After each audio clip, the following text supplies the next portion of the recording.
좋아요, 구독! 네, 서울경제TV 증시8 조간 브리핑 시간입니다. 서울경제 신문에서 발행한 이슈 전해드리는데요. 첫 번째 소식부터 하나하나 짚어보겠습니다. 화면 살펴보시죠. 한국, ASML 손잡고 TSMC 추격, 윤 대통령 반도체 혁신에 기여해달라 첫 번째 소식으로 가지고 왔습니다.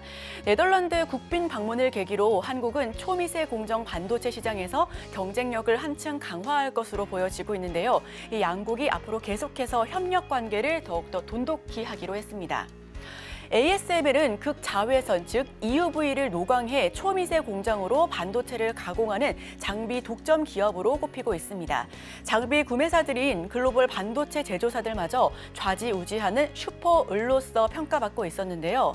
특히 반도체 분야 파운드리 강자인 TSMC를 넘어서기 위해서는 초미세 반도체 가공 장비 등의 뒷받침이 반드시 필요합니다. 이번 행보로 해당 장비를 공급하고 있는 네덜란드 ASML과 결속을 다지는 효과를 낼 것으로 기대되고 있는데요. 자, 그렇다면 어떤 내용이 있을까요? ASML과 삼성전자는 국내 차세대 반도체 제조기술 연구개발센터를 건립하기로 했습니다. 삼성전자는 세계 최초로 3나노 공정을 파운드리 생산 라인에 적용하는 양산에 성공했었는데요.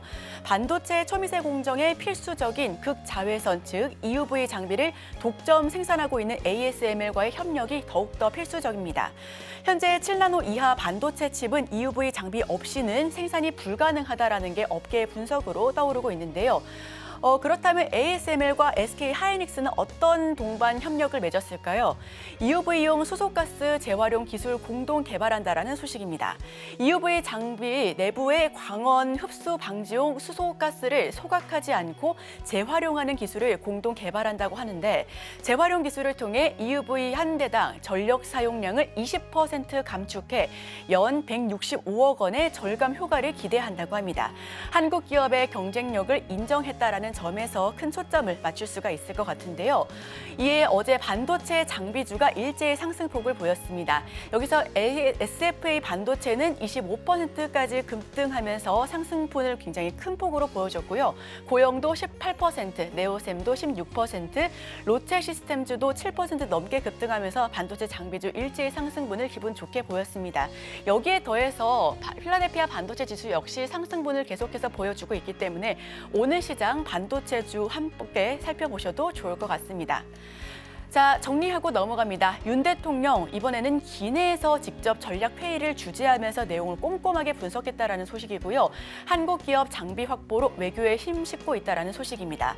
삼성전자는 ASML과 초미세 공정 개발을 협력한다라는 소식이고, SK하이닉스는 수소가스 재활용 기술을 협력한다라는 소식 전해드립니다. 자, 그럼 바로 이어서 두 번째 소식으로 넘어가 보겠습니다.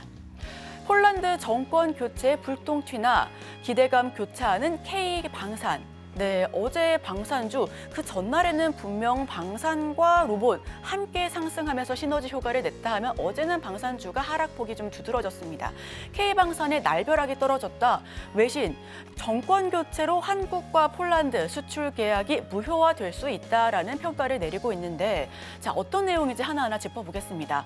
외신 로이터 통신 등에 따르면 올 10월 총선에서 승리한 폴란드 야권 연합의 핵심 인사가 현 정부가 최근 한국과 계약한 26억 달러, 즉 한국 약 3조 3,700억 원의 방산 계약을 무효화할 수 있다는 입장을 내놓았다고 하는데요. 이 폴란드는 이전 정권에서 체결했던 계약을 차기 정부가 무효화할 수 있다는 입장을 내놓고 있습니다. 폴란드의 정치 상황 변화에 따라 한국의 방산 수출에도 불똥이 튈 수 있을 거다라는 관측이 잇따르고 있는데, 한화 에어로스페이스 같은 경우에는 2차 계약을 했을 당시가 이 시기에 체결됐기 때문에 우려감이 조금 더 크게 나오고 있습니다. 이 같은 보도에 국내 방산 업계는 비상이 걸렸는데, 그 이유는 과거에도 폴란드는 한 차례 정권 교체 뒤에 기존 무기 계약을 취소한 사례가 진짜 있기 때문입니다. 2015년 폴란드는 에어버스의 군용 카라칼 헬리콥터 50대를 프랑스로부터 구매하는 가계약을 체결했지만 다음 해에 정권이 교체되면서 계약을 파기한 바 있는데요.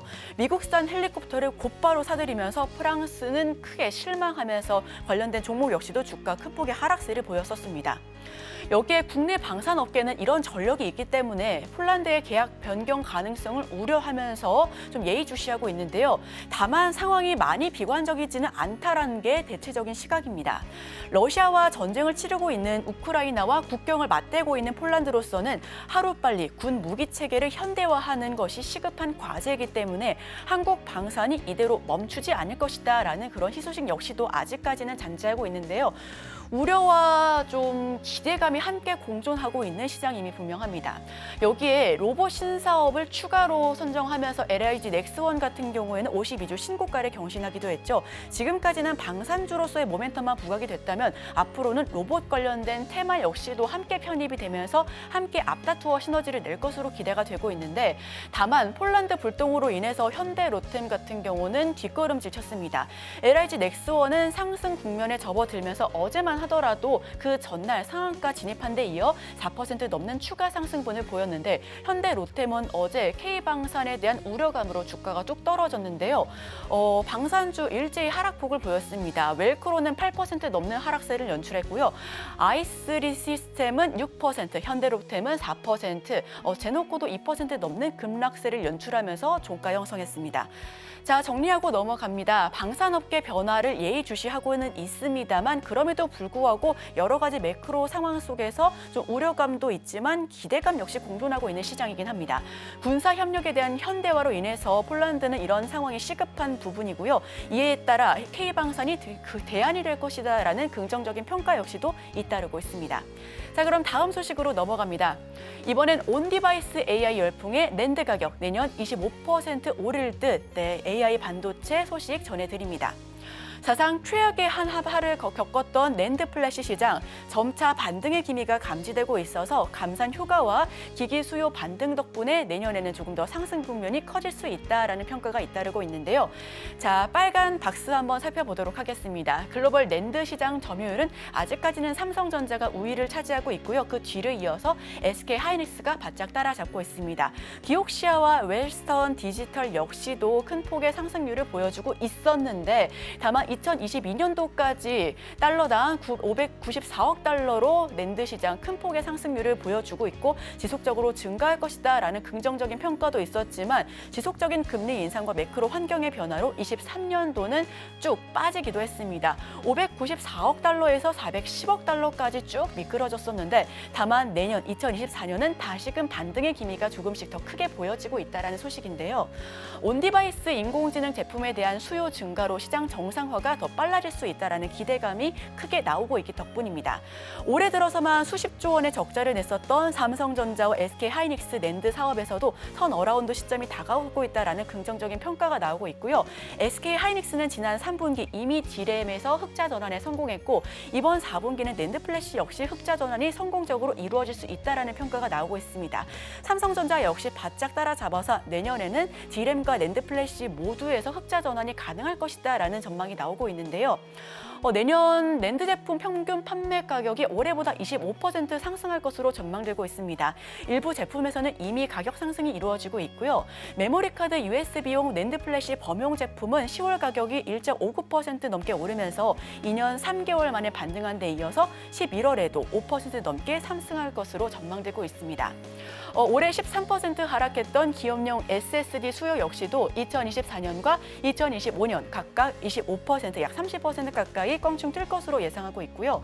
지난해 4분기부터 시작한 구형 공정 레거시 중심의 감산 기조 역시도 플러스권으로 안정적으로 생산 기조가 이어지고 있습니다. 내년 말까지 이어질 전망이고, 내년 1분기 재고 감소세가 확인되면 낸드 플래시 가격은 올해 대비 20% 상승할 것으로 확실한 전망치가 나오고 있는데요. AI 투자가 대세가 되고 있어서 증권사 역시 전담 조직에 대한 신설 그런 붐이 일고 있습니다. 미래에셋증권 역시도 AI 솔루션 본부를 만들었고 챗GPT로 고객 맞춤형 정보를 제공하겠다라는 입장이고요. KB증권 역시 신기술팀 만들어서 인재 영입을 추진하고 있다라는 소식까지도 전해오고 있습니다. 자, 정리하고 넘어갑니다. PC, 스마트폰 등 수요 반등이 확실하게 보여지고 있고요. USB용도 이미 가격 상승이 보여지고 있는 시점입니다. 내년 매출은 31%가 넘게 증가할 것으로 보여지면서 해당 종목을 주도하고 있는 종목은 무엇인지 함께 고민하실 필요가 있어 보입니다. 온디바이스 AI 관련주 대장격으로 불리고 있는 제조 반도체와 퀄리타스 반도체 등 이 대장주들의 움직임이 어디까지 올라갈지, 그에 따라서 어떤 종목들 차기 대장주로 거론될 수 있을지 함께 서울경제TV와 지켜보시면 좋겠습니다. 자, 마지막 소식으로 전해드립니다. 짧게 이야기를 나눠보실 텐데요. LS 머티리얼즈 상장 첫날 따따블 성공했습니다. LS의 손자격이라고 불렸었던 LS 머티리얼즈 어제 성공적인 데뷔를 마쳤는데요. 올해 마지막 IPO 최대 대여로 꼽혔었죠. 어제 시초부터 예상 체결 지수에서 바로 예상 체결가에서 본격적으로 9시 직후부터 270% 넘게 급등하면서 이 기조가 지속적으로 이어지려나 아니면 종가 부근에서 좀 빠지려나 기대 반, 우려 반 계속해서 좀 차트 지켜보셨던 분들 많으실 것 같습니다. 다만 어제 오전부터 지속적으로 플러스권에서 마무리가 됐었는데요. 결국은 300% 내에서 따따블 성공적으로 이뤄냈습니다. 자, 여기 IPO가 계속해서 좀 투자 열기가 집중되고 있고 기관 투자자들 역시도 공모가 희망 밴드를 좀 크게 상단에서 조정하면서 많은 분들께서 IPO 시장에 대해 관심이 증가하고 있습니다. 이에 대해서도 서울경제TV가 지속적으로 IPO와 관련된 새로운 소식들 그리고 리뷰 관점 역시도 말씀드릴 테니까요. 저희와 함께 관점들 옥석 가리기 진행해 보시면 좋을 것 같습니다. 자, 그럼 저희는 바로 이어서 오늘의 일면을 통해서 전문가 의견까지도 한번 들어보고 넘어가도록 하겠습니다. 저희와 끝까지 함께 하시죠. 좋아요, 구독!